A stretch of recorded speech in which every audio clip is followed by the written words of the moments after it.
Have you ever seen those couples that have been married for 20, 30, 40, or even 50 years who seem to just still have it going on? You know, they still act like they're on their honeymoon. They still seem to be in love. Or maybe you just think they're the lucky ones. The exciting news is that success leaves clues, and whether these happily couples that stay forever in love during their marriage know it or not, they're doing things that all happily married couples do. They do. They've got timeless secrets that they follow, whether they realize it or not. And we're going to begin revealing those secrets to you over the next few videos. But today, the title of this video is A Great Marriage is a Choice That You Make Every Day.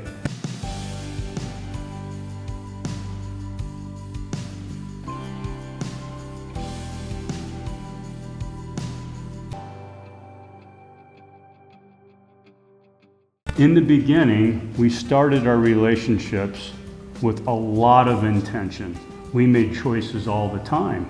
And maybe our relationship started by meeting somebody at a party, or in school, or at church, or the case may be. And when we saw them, there was something about them that attracted us, something that intrigued us, something that made us want to pursue them and investigate the situation a little bit. And in that pursuit, we began the process of making choices. Choices to make a phone call, choices to take a little better care of ourselves, choices to make ourselves more attractive, or maybe the choice to acquiesce to the overtures of the other person, if you're a female. A choice to court, a choice to lure or to beckon, the choice to pursue. And what's interesting is that when life happens, especially once we have work and worry and maybe kids that get thrown into the equation, we actually stop making these intentional choices. And what we don't realize is that in not choosing, we're actually choosing. We're failing to plan. And you know what happens when you fail to plan. So in the beginning, Kimberly and I, we met in high school. It was actually biology class.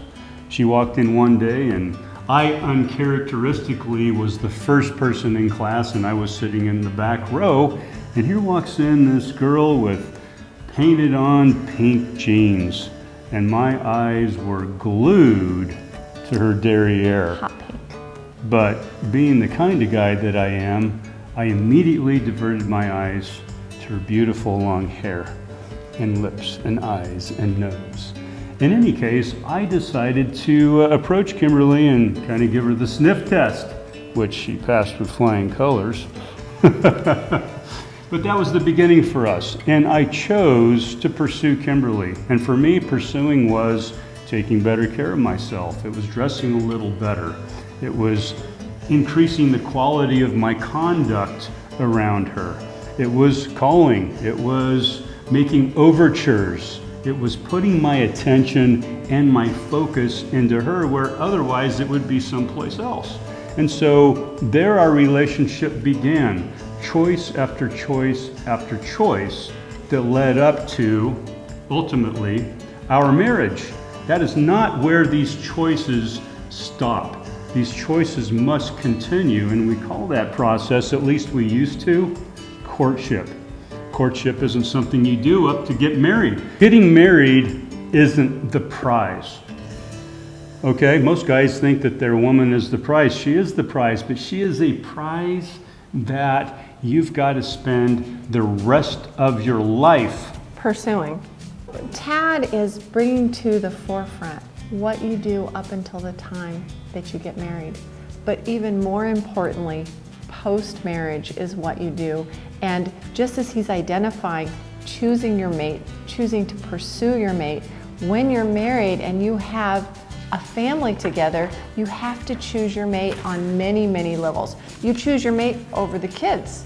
You choose your mate over your friends. You choose your mate over your parents, in-laws. What you have to look at when you look at the landscape of your life is what I'm about to do, is what I'm about to pursue, is the act that I'm going to take, is the word that I'm going to say, is it best for me, is it best for us? Because I tell you what, no matter how much we want to give our children a beautiful life, there is nothing you can give them that's more beautiful than a happy mom and dad, and that begins with a great marriage. So basically what Kimberly's saying is that we've chosen our way into the very circumstances that we're experiencing today. It didn't just happen.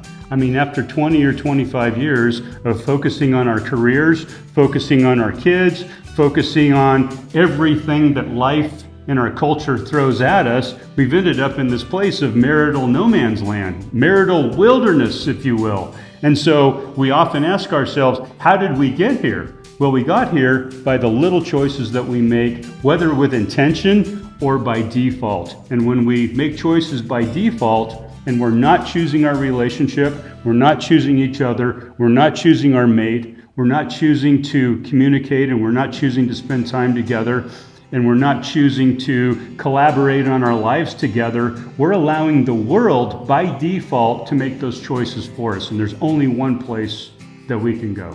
And what's really exciting about this is that once you have the recognition, everything that I've done up until this point has given me the relationship that I have. Okay, that's clear. Now what I need is a roadmap of where I am and where I want to go, and how am I going to get there. And one of the most important things you can do with anything that you want to excel at, be successful at, is to create a plan.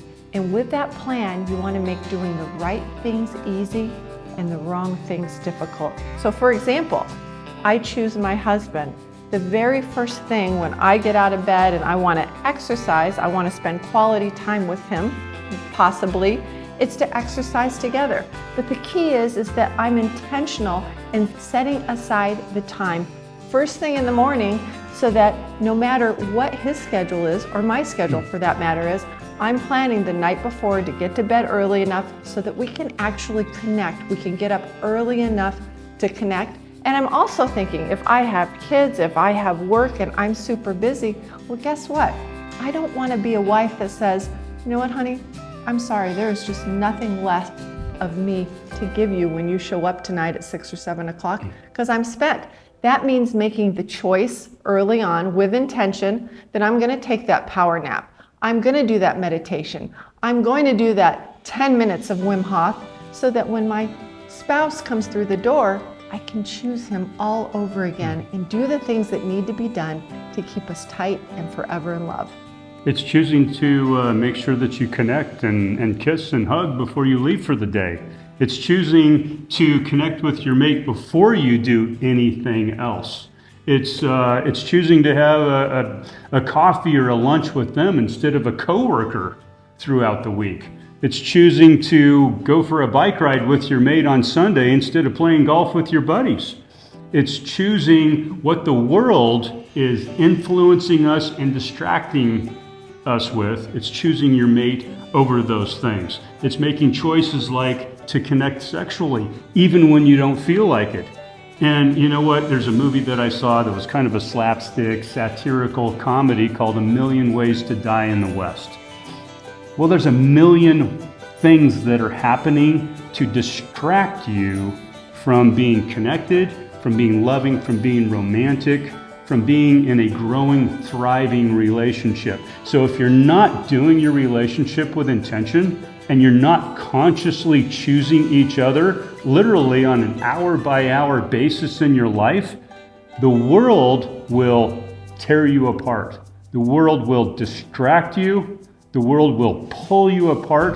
The world will take you down rabbit holes that cause a divergence between you. I mean, you see it happening all the time. It happens with our kids' school, and it happens in the entertainment industry, the music industry, the movie industry, the sports industry, the radio, everything. And if you can tap into what that pleasure is that will draw you to it, and know that your current behavior is what's creating the circumstances.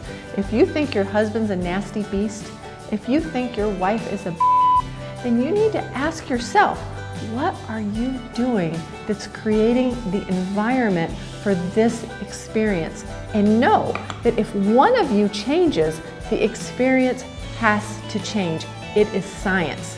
So the great news is, If you were ever once in love, you can get back to those feelings.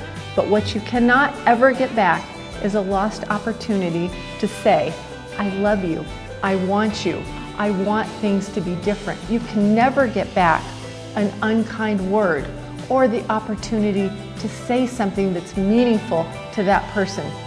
So look at this as a springboard, as a wake-up call to say, you know what, I recognize I haven't been choosing my family, my wife or my husband. I'm spending too much time at work. I'm spending too much time with my friends. And notice how quickly it can turn around when you come to the table being the person that has the relationship of their dreams, the relationship that they want. And it starts with the number one habit of intentionally, I choose to choose you. So good, baby. So remember this. You chose your way into the circumstances and the situation that you have. And because you chose your way here, you have the power to choose your way back or even to choose your way forward to a more compelling and more inspiring relationship than you ever had. Just don't let what's happened in the past get in the way, because that's the only thing that's going to get in the way is you thinking that what's happened, what they did, what you did, what was said, all of these things have something to do with your future. They have nothing to do with your future. Your future has only to do with the choices that you make today. Everything else is an illusion. A great marriage, folks, is a choice that you make every day. So please support us as we move forward and unpack this message to you. And you can do that by subscribing to our channel, making a comment below, liking this video, sharing it with someone, and you can buy our new shirt design at greatmarriagegreatlife.merch.com, because a great marriage is a choice that you make every day. We'll see you next time. See you next time.